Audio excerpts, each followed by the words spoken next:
Happening now, President Biden is delivering remarks from the Rose Garden. Let's listen in. Sovereignty. And so it heralds a new start for Lebanon, a country that I've seen most of over the years, a country with rich history and culture.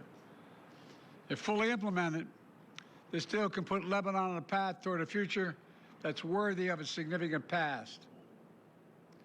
And just as the Lebanese people deserve a future of security and prosperity, so do the people of Gaza.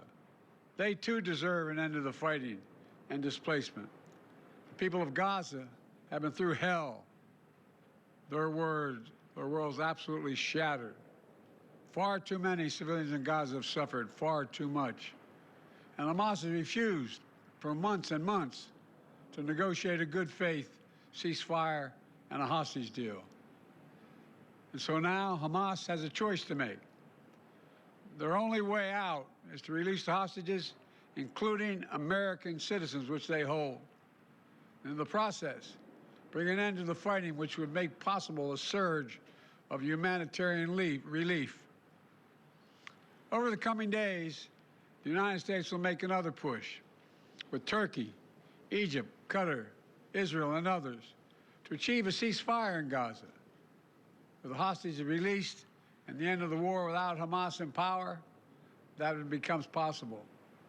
As for the broader Middle East region, today's announcement brings us closer to realizing the affirmative agenda that I've been pushing forward during my entire presidency. A vision for the future of the Middle East where it's at peace and prosperous and integrated across borders.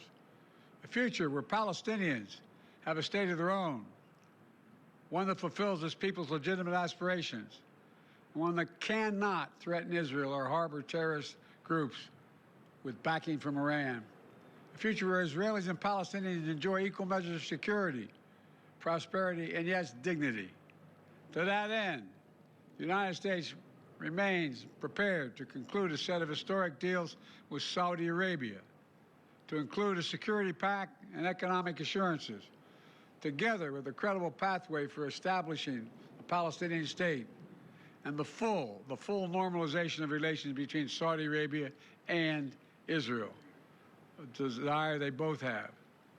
I believe this agenda remains possible, and in my remaining time in office, I'll work tirelessly to advance this vision for an integrated, secure, and prosperous region, all of which strengthens America's national security. Getting all this done will require making some hard choices. Israel has been bold on the battlefield. Iran and its proxies have paid a very heavy price.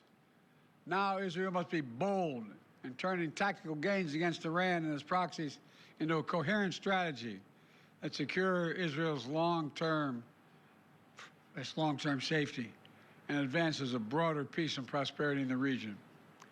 Today's announcement is a critical step in advancing that vision. And so I applaud the crazy decision made by the leaders of Lebanon and Israel to end the violence. It reminds us that peace is possible. Say that again, peace is possible. As long as that is the case, I will not for a single moment stop working to achieve it. God bless you all. I'm sorry to keep you waiting so long. May God protect our troops. Thank you. Will you get a ceasefire in Gaza before leaving office? That was President Biden there in the Rose Garden. Let's listen. I think he was just asked a question by reporters there. Sometimes he answers those. Mr. President, what have you told the new administration? Okay.